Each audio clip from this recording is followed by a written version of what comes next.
Sırf ben babama seni seviyorum diyemediğim için belki de o filmi onun için çektim. Yani ne olur bir takım önyargılarla hayallerinizden vazgeçmeyin. Hata yapma hakkı tanınması lazım. Gençlere, öğrencilere hata yapma hakkı tanınması lazım. Evlat ya candır, hayatın anlamıdır gerçek anlamda. Hayat, biz planlar yaparken başımıza gelenler. İyi ki yaşıyoruz her şeye rağmen. Oyunculuğunuz, mizah gücünüz, herkesin evet dediğine koca bir gönüllülükle hayır diyebildiğiniz o hoş tavrınızla ve koca yürekliliğinizle sizleri tanıyoruz.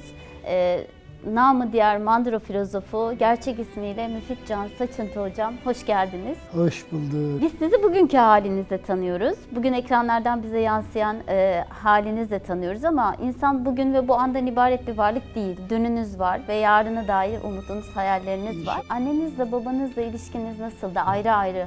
Aranızda duvarlar var mıydı? Duygularınızı rahat ifade edebilir miydiniz? O ilişkiden size bugüne ne kaldı? İzler diyorsunuz. Şimdi mesela çocuklukta kalan izleri, hani yara soğukken hissedilmez bir şey, sıcakken yara. Sonradan biz bazı şeylerin bir yara izi olduğunu anlayabiliyoruz. Çünkü çocuk hangi dünyanın içine doğduysa o dünyayı normal kabul ediyor. Annem babamla ilişkin, babamdan başlayayım. Babam şimdi asubay deyince, asker deyince daha böyle otoriter bir ev gibi algılanabilir. İşte askerliğin çağrıştırdığı bir takım değerler var diyelim. Ama benim babam bir demokrattı ve yani herhangi bir babaya göre asker olmasından dolayı bir sertliği var mıydı?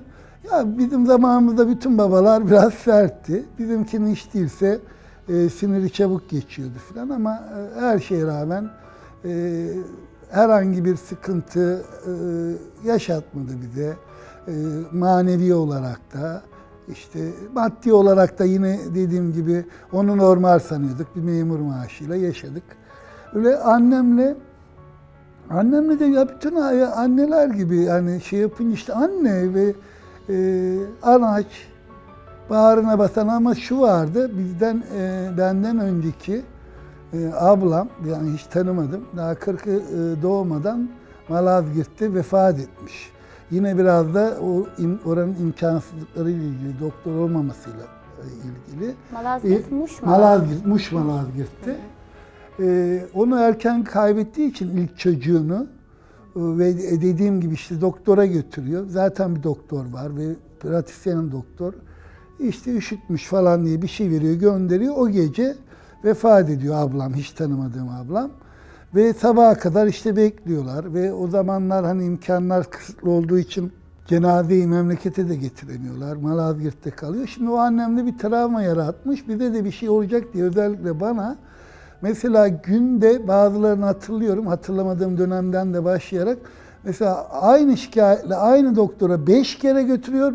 Doktor da gelme artık diyor. Tamam mı? Yani gelme.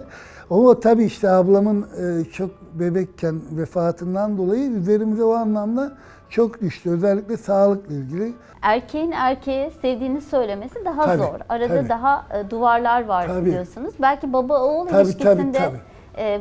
O duvarı... Ya şöyle, evet, bazen ben hani filmlerde kendi yaşadıklarımdan da tabii ki ilham alıyorum. Bir kısım yansıtıyorum. Ve belki de mesela özellikle Yaşamak Güzel Şey filmindeki bazı sahneler babamla bir nevi özür sahneleriydi. Yani ve yine bizim dönemimizde özellikle babalar özellikle erkek çocuklarına sevdiğini çok göstermezlerdi ki şımarmasın diye. Ve öyle de yetiştirilince babam tabii ki çok severdi bizi, üzerimize titrerdi. Ama mesela seni seviyorum cümlesini duymadık. Ama ondan duymadık da biz kurabildik mi? Biz de seni seviyorum baba. Anneye rahat rahat diyorduk.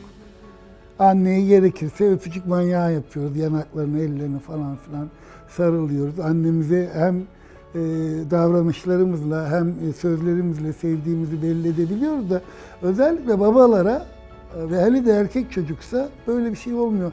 Sırf ben babama seni seviyorum diyemediğim için belki de o filmi onun için çektim. Yaşamak Güzel Şey'in aynı şekilde yapımcısı da bendim. O zamana kadar olan birikimini de orada harcadım. Ben zamanında bedava Seni seviyorum diyemediğim için rahatlama adına bir film çekmek zorunda kaldım. Başarı vazgeçiş midir? Yoksa devam ediş midir? Ya da nerede vazgeçiştir, nerede devam ediştir sizin hayatınızda? Bir kere başarıyla ilgili bence herkesin kendi tarifini kendisinin yapması gerektiğini düşünüyorum. Kendimiz dışındaki her başarı tarifi tuzaklarla dolu. Bazen annemiz babamız bir başarı tarifi yapar. Onlarınki tabii ki tuzak değildir. İyi niyetli bir tariftir. Ama sonuçta başkasının tarifidir. Her tarifte bir sınır ve cenderedir aslında. Bir şeyi kapsar, senin içine hapsetmeye çalışır. Sonra işte biraz büyürsün ya da komşuların başarı tarifi vardır. Mahalledeki abilerin başarı tarifi, okulda öğretmenin başarı tarifi, askerde komutanın başarı tarifi. Bir kere biz herhangi birinin başarı tarifini çok sorgulamadan kabul ettiğimizde bir ömrü boşuna harcamış olabiliriz. Bazen değil mi? Başkalarının hayalleriyle de mutlu olunmaz. Başkalarının başarı tarifini yerine getirerek de başarsan bile mutluluğu yakalayamazsın. Vazgeçişler edince o ilk sınava, konservatuvar sınavına girmeme olayını başka bir vesileyle anlatıyorum. Evet, bilmeyenler için tekrarlayayım.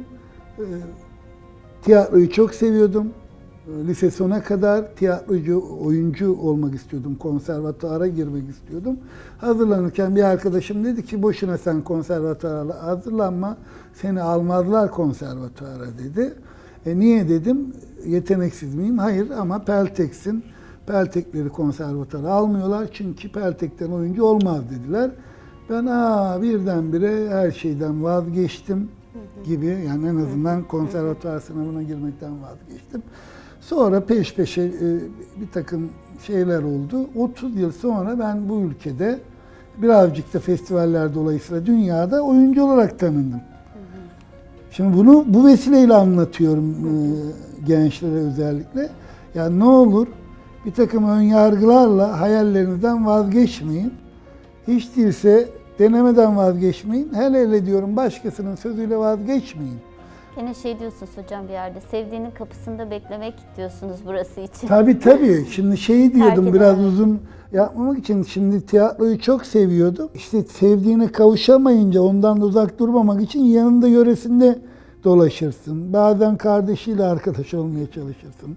Bazen onun evinin yakınında bir işe girersin. Hani yeter ki bir camdan gel. Bizim de ya iletişim alanını seçmemiz, yani tiyatro aşkımızdan yüz bulamadık. Ona yakın civarında bulunalım diye iletişimi seçtim. Orada da yine ön yargılarım vardı. Lise sonunda yine bir şiir gözünden bir gözaltı olayım oldu. Sonuçta sicilimiz bozuldu. O zaman da tek televizyon var, devlet televizyonu, TRT. Ve ben diyordum ki beni TRT'ye almazlar ve özel televizyonlar 5 yıl sonra gündeme gelecek olmasına rağmen o zaman bilemiyorsun. Yani 5 yıl sonrayı bile öngöremiyorsun. Ve bir umutsuzluğa kapılıyorsun. Sicilimiz bozuk. Tek televizyon TRT, devlet televizyonu. Bizi almazlar falan derken hayda 1-2 yıl sonra ben sözleşmeli de olsa TRT'de çalışmaya başladım. Mesela o ön yargılarla da umutsuzluğa kapılmamak lazım. Yine birkaç yıl sonra da ya hatta bir yıl sonra da ben TRT'de çalışmaya başladıktan sonra yine hiç aklımıza hayalimize gelmeyecek bir şey oldu. Özel televizyonlar diye bir şey açıldı pıtrak gibi. Hepimize iş alanı doğdu.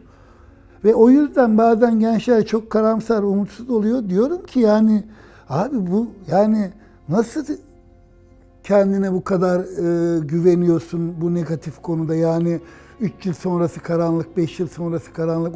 Sen bugünün aklıyla düşünüyorsun. Ve bir akıl silsilesiyle 3 yıl sonrayı öngörmeye çalışmıyorsun.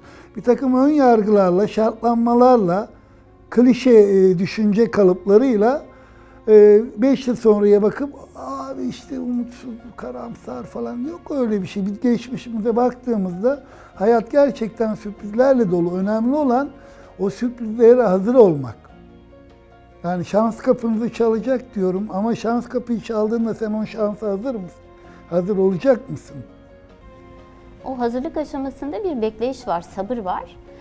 Sizin hayatınızda da o var. Yani hani sevdiğimin kapısında bekledim Evet. kısmı, orası sabır ve gayret kısmı. Aslında belki biraz burayı güçlendirmek Evet. lazım. Ama bir de hayatımızda kırılma anları var. Bu bölümde de biraz hayatınızdaki kırılma anlarını konuşalım istiyorum. Kalpten kırılma anları. Nasıl? Belki oraya da gireriz. Siz bilirsiniz nereye Yani. girmek isterseniz.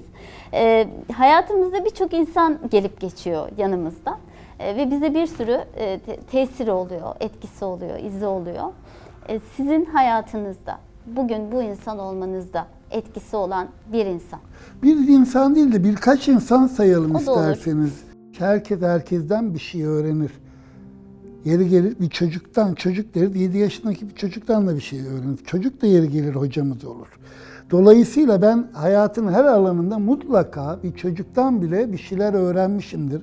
Bana bir katkısı olmuştur. O yüzden hani bütün bana katkısı olanları sayamayız ama en azından bu alanlarda ilk lisede Yaşar Azaz diye bir hocamız vardı, rahmetli oldu. Tiyatro konusunda ilk sevgiyi aşılayan, bilgiyi aşılayan o. Sonra Kartal Sanat İşleri Tiyatrosu'nda İsmail Işılsoy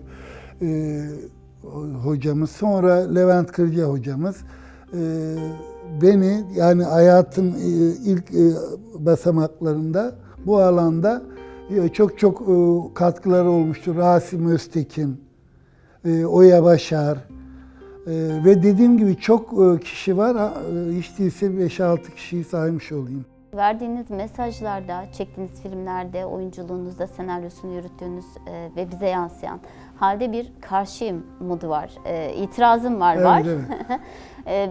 Ama herkesin içinden hayır dediği ama dışından evet deyip aşamadığı o şeylere hayır diyebilmenin bedeli var. Ve hayır diyebilmek herkes için çok da kolay değil. Ben sizin şu anda hayır dediklerinizden ziyade ilk hayır dediğiniz, ilk itirazım var dediğiniz çocukluk dönemlerindeki itirazınızı ve ödediğiniz bedel varsa şayet onu öğrenmek istiyorum. Bedeller de çok eğitici, öğretici, insanın karakterlerini oluşturucu şeyler. Biz hani bedel ödedik falan böyle anlatılacak kadar bir büyük bedel ödediğimi de düşünmüyorum ama o konularda bazen bakış açım değişik oluyor. Ben diyorum ki, diyelim ki yönetmenlik yaptığım dönemde ekip arkadaşlarımıza, ekip şeflerimize problemleri sevin. Mesela diyelim ki bir tanesi geliyor, yine o problem çıktı, bu problem çıktı, şikayet ediyor falan, bunu faraza söylüyorum. Geliyor, diyorum ki ya bak problemden şikayet etme, problemi sev. Niye? O problem senin varlık sebebin. Bir problem çıkacak ve sen onu çözeceksin diye, böyle bir insana ihtiyacımız var diye sen bugün burada o koltuktasın. Yoksa problem çıkmayacak olsa, problemsiz işler yürüyecek olsa bazı insanlara ve mesela sana ihtiyacımız kalmazdı. Kendi bazı alanlarda varlık sebebim de o. O yüzden ben yani kolay kolay ağlamam, şikayet etmem, eleştiririm ama ağlamam ve şikayet etmem aynı şey değil. Ve bu problem çıktığında da yeri gelir hani ya sevinmemiz lazım. Varlık sebebimiz de onu aşacağız, çözeceğiz, edeceğiz. Birine bir faydamız dokunacak, kendimize bir faydamız dokunacak. Öyle olunca o bedeli de hani bedeller ödedik. Tabii her şeyin bir bedeli var. Onun tarifi zaman zaman değişiyor da değerlendirmesi. Bugün negatif olan yarın pozitif oluyor. Bugün pozitif olan yarın oluyor. Hiç şey yapmam ama karşı o çıkma konusunu en iyi şöyle hızlı özetleyeyim. Mesela çocukluğumdan itibaren sorguluyordum. Yani saati niye sol kola takıyoruz? Uzatmayayım. Hani niye takıyoruz? Bir sebebi varmış zamanında. O sebep geçerliliğini yitirmiş. Yani kurmak zorundaydık. Kurma kolu sağda diye sol kola takıyorduk. 40 yıldır otomatik saatler. Kurma gerekliliği yok. Bu yüzden. İşte efendim kadınların düğmesinin sol tarafta olmasının sebebi işte bir takım konteslerin, lady'lerin, düşeslerin bol düğmeli elbiseleri orta çağdan itibaren ve karşıdaki hizmetçisi kolay iliklesin diye. Şimdi aradan geçmiş 300-400 sene aramızda lady yok, kontes yok, düşes yok. Niye hala burada? Yani çocukluğundan itibaren takılıyor. Çünkü bu tür alışkanlıklar, bu tür düşünce kalıpları kolay kolay kırılmıyor. Karşıyımda da yani hayata bakarken de sorgulayıp, çünkü bak o saat örneğinde de zihnimizde gereksiz yükler var. Takmışız bak, sebebini bilmiyoruz. Böyle bir dünyaya doğduk. Sol koluna takıyor ya. Abi sağ koluna taktığında bir rahatsızlık hissediyorsun. Bunun bütün bu şeye rağmen. Çünkü yani böyle bir dünyaya doğmuşsun. Birilerinin telkin yoluyla sol kola takılır. Sol kola, sol kola. Sen bunun saçma olduğunu düşünüp sağ koluna taksan bile bir tedirginlik hissediyorsun. Hayatın alanında bu kadar dinimize yüklediğimiz, ruhumuza yüklediğimiz o kadar çok yük var ki. Benim karşıyım çıkışı aslında yani bir karşı açıdan bakmak. Güzel bir atasözü. Diyor ki karanlığa küfretme, bir mum yak. Evet abi, yani karanlığa küfretmeyelim. Yani eleştiri getirebiliriz ama eleştiri de tek başına bir anlam ifade etmiyor. Bir mum yakmanın, bir mum yaktırmanın yollarını bulmamız lazım. Zamanın baskısının ve saatin tiktaklarının ne hissettirdiğini, ne düşündürdüğünü değil de ne hissettirdiğini. O zaman eskiden bir de hakikaten sesliydi ya, tik tak tik tak tik tak. Hani zaman geçiyor, zaman geçiyor, zaman geçiyor, zaman geçiyor. Lan geçiyorsa geçiyor. Şey gibi hani tepemde bir arkadaşım hadi hadi hadi hadi hadi. Lan dur ne hadi hadisi ya. Saat de öyle yani değil mi? Tik tak tik tak tik tak tik tak. Kaldırıp atıyorsun yani. Tamam, zaman geçiyor. Bunun da farkında olmamız lazım ama bunu sürekli birinin ya da bir neslinin hatırlatması da biraz sinir bozucu. Aslında baktığınızda az önce söylediğiniz vazgeçişler birer kırılma noktaları. Hayatınızda hayal kırıklığı olarak ya da ya işte bu an dediğiniz böyle bir kırılma noktanız var mı? Hayal kırıklığı şöyle, yine Yaşamak Güzel Şey filmiyle ilgili. Bir işte kanala ön satış yaptık ama o zamana kadar olan birikimimi de koydum. Kendi kafamda da şeydi, o iş yapacak ve ben onunla oradan kazandığımla senede 3 film yapacağım. Hatta bazı arkadaşlara da daha peşin size de bütçe vereceğim, filminizi çekin falan diye böyle bol keseden ne kadar inandımsa bir de şey dağıttık hani. Vaatlerde bulunduk. Sonra çok kötü çakıldı film maddi anlamda. O mesela çok büyük hayal kırıklığı oldu bende ve çok zor toparladım. Yani maddi olarak da zor toparladım. Manevi olarak da büyük hayaller kurdum ve şimdi ama hayret ediyorum lan. Neyine güvendin de o kadar hayaller kurdum diye. Ama o süreçte de şöyle Vecize gibi bir laf duydum Ferdi Eğilmez'den. Ertan Eğilmez'in oğlu, yapımcılar devam ediyor.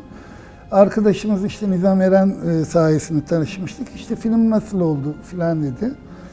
Yaşamak Güzel Şey. Film battı abi dedim. Dedi ki oğlum dedi, film batmaz, yapımcı batar dedi. Senin orada aslan gibi bir filmin var ve duruyor dedi. Sen battınsa yarın toparlarsın, o film kalacak dedi. Hakikaten de bunları da yine şikayet etmek için, pişmanlık dile getirmek için anlatmıyorum. Soruldu diye. Çok çok mutluyum. İyi ki çekmişim o filmi. Bugün olsa yine yapardım. Yine bütün birikimimi koyardım. Orada aslan gibi bir filmimiz var. Biz battıksa çıkarız, düştükse kalkarız. Bu işler böyledir. Evet. Ama hayaller kurmuştum ve başkaları için de hayaller kurmuştum. O hayal kırıklığı büyük oldu. Şimdi ve burada anda kalma konusunda kendinizle aranız nasıl? Aynalarla aranız nasıl Müfit Bey? Ben şimdi çok da belli oluyordur saçımdan, başımdan çok aynalara bakmam. Ama belki siz daha iyi değerlendirirsiniz. Yani bunun bir psikanalitik sebebi var mıdır, bir psikolojik derinliği var mıdır bilmiyorum, bakmam. O da belki bir tepki. Yani insanların saçına başına o kadar özen göstermesi de bana çok doğal gelmiyor. Ama geçenlerde mesela böyle baktım kendime, böyle şey yapar gibi hani konuşmadan böyle dertleşir gibi bir baktım. Ama o saçıma başıma değil, öyle kendimle böyle göz göze biraz bakıştık, nasıl gidiyor falan filan gibi. Onu galiba ergenlikte falan da yapardık. Epeydir yapmıyormuşumdur herhalde.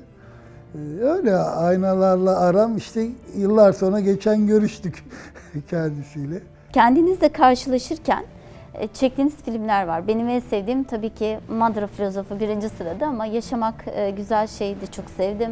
Babamın Ceketini de çok sevdim. Bu filmlerde hayal değil, hayat ürünü diyorsunuz. Evet. Neden hayal değil de hayat? Çünkü şuna inanıyorum. Bütün dedim ya, benim filmlerde mutlaka benim yaşamımdan izler var ama nasıl izler? Kendimizi ölümsüzleştirme adına değil, benim dert edindiğim şeyleri oraya yansıtmaya çalışıyorum. Yani işte Yaşamak Güzel Şey'de yine okulla ilgili şeyler, diyelim ki kızımın özellikle TEOK döneminde işte o sınavlara hazırlanması, sınavlar için hayatın bir takım güzelliklerinden vazgeçmesini gördüm ve başta tabii kızıma ve bütün onun yaşıtı çocuklara çok üzüldüm. Bunu bir şekilde benim dile getirmem lazım dedim. İşte diyelim babamızla meselemiz sadece benim meselem değil ki, ben bunu biliyorum. Ülkemizde özellikle bizim kuşağın hemen hemen hepsinin problemi. Bunu dile getirmem lazım diye düşünüyorum. Yani şunu kendi ve insanlık adına bir anlam yaratacak, bir değer yaratacak bir şeyler harcamamız lazım. Hem enerji hem parayı. Öyle olunca ben kendi hayatıma bakıyorum. Kendi hayatımdan, çevremdekilerin hayatından dersler çıkartıyorum. Ve bunları bir şekilde dile getirmeye çalışıyorum. O yüzden hayal değil, hayat ürünü diyoruz çektiklerimize. Siz en sık duygularınızı, hangi duyguları yaşıyorsunuz veya duygularınızı yaşarken rahat olabiliyor musunuz? Ben belki bir süredir, hangi süredir onu bilmiyorum da ben sevdiğimi çok rahat söylerim. Artık uzunca bir süredir ve bıktırana kadar söyleyebiliyorum. Sadece işte diyelim kızıma da değil, gerçekten bıktırana kadar söylerim ya ve bıkar da yani yeter tamam seviyorsun falan. Ama herhangi işte bir arkadaşıma da ya da bir şeyde çekinmiyorum, erkek arkadaşım da olabilir. Aman yanlış anladın bana. Seviyorsam, takdir ediyorsam mümkün olduğunca bu duygularımı dile getirmeye çalışıyorum. Özellikle yani benim dışımdaki insanlara karşı olan pozitif duygularımı. Başarılıysa başarılısın diyorum, iyiyse iyisin diyorum, yetenekliyse yeteneklisin, seviyorsam seni seviyorum diyorum falan. Ben hiç çok uzunca bir zamandır bunu dile getiriyorum, hiçbir zararını görmedim. Çok da faydasını görüyorum her anlamda. Hem karşıdakiler mutlu oluyor, bir takdir hissini yaşıyor. Hem benim bir duygum içimde kalmamış oluyor. Onları mutlu görünce ben mutlu oluyorum. Hiçbir zararını görmedim. Son bölümde de doğru veya yanlış cevap yok. İnsanın kendine dair hissettiği cevap var aslında. Bu biraz serbest çağrışım bölümümüz bizim. Ben size bazı kelimeler söyleyeceğim. Tamam. Siz de bu kelimelerin sizde anımsattıklarını veya hissettirdiklerini. Mutluluk, Mutluluk kendi tarifindir. evlat, Evlat ya candır, hayatın anlamıdır gerçek anlamda. öteki, Öteki anlaşılmaya muhtaç. eş, Eş, can yoldaşı, hayat arkadaşı. hayat, Hayat, biz planlar yaparken başımıza gelenler. dostluk, Dostluk az ama öz olmalı. korku, Korku faydalı bir şeydir aslında. iyi ki, İyi ki yaşıyoruz her şeye rağmen. kardeş, Kardeş candır. aşk, Aşk bir hastalıktır. çocukluğunuzdaki koku, Çocukluğumdaki koku, işte annenin, elmanın, domatesin, her şeyi kokusuyla bir duygusal bağ kurabilirdik. bir film vardı, Bir film vardı, Füze filmi. bir şarkı vardı, Bir şarkı bu sabah dinledim, o geldi. Sen gamlı hazan. söylemek ister Ben misiniz? gamlı hazan, sense baharsın, dinle de vazgeç. Sen kendine kendin gibi taze bir bahar seç. İşte son bir soruyla vedalaşacağız. Ölüm de hayat kadar gerçek ve biz bugün hayatı konuşuyoruz. Ölümü meclislerimize de çok almıyoruz ama gerçek olduğunu biliyoruz. Ve öldükten sonra da arkamızda bazı izler bırakıyoruz. Evet. Allah uzun ömürler versin size. Evet. Ama bir gün bu dünyadan gittiğinizde sizi nasıl hatırlasınlar istersiniz? Ya şöyle, ortada filmlerimiz var ve bir evladımız var. Aslında ölümün varlığı hayatımıza anlam ve değer katan bir şey. Yani eğer ölüm olmasaydı hayat o kadar anlamlı ve değerli gelmezdi. Bir kere ölümle de barışmak lazım, onu kabullenmek lazım. Ve ben konuşmaktan çok rahatsız olmuyorum. Ama burada hadi açıldı söyleyelim, vasiyet gibi şeye geçsin. Ben hiçbir şekilde tören yapılsın istemiyorum. Gerçekten. Yani ne işte yani cenaze töreninin dışında ve onu da çok 3-5 kişi halletsin bu işi. Filmlerimiz var hatırlandığı yere kadar. Evladımız var işte biyolojik neslimizin devamı. Filmlerde fikirsel olarak gittiği yere kadar işte fikirlerimizin devamı olacak. Hayatın bir gerçeği ve gerçekten hayatımıza anlam katan, değer katan şey ölümün gerçeği. Onunla da barışmamız lazım. Canı gönülden kabullenmemiz lazım.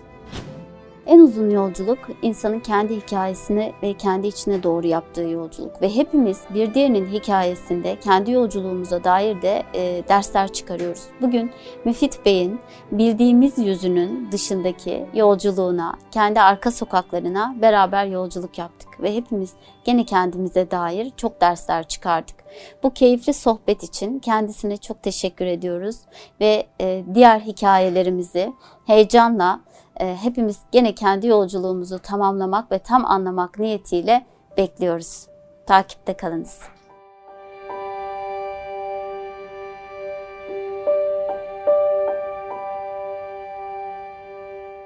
Sırf ben babama seni seviyorum diyemediğim için belki de o filmi onun için çektim. Yani ne olur bir takım önyargılarla hayallerinizden vazgeçmeyin.